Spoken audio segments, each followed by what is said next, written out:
Alright YouTube, so here's the moment I've been waiting for. Strong storms blew through our town, knocked the power out. It's not even that inconvenient right now, but it is a good stress test for my generator. I've got my 12 gauge extension cord plugged in and powered up. Main power is in the off position. Generator transfer switch, all the switches are in the up position, so it's only coming from the generator.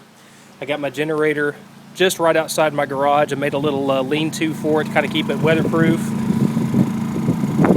It's running. We'll go inside and see what's shaking in here.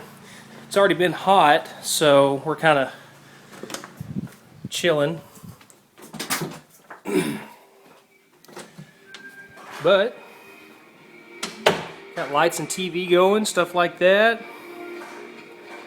Everybody's comfortable inside playing, having a good time.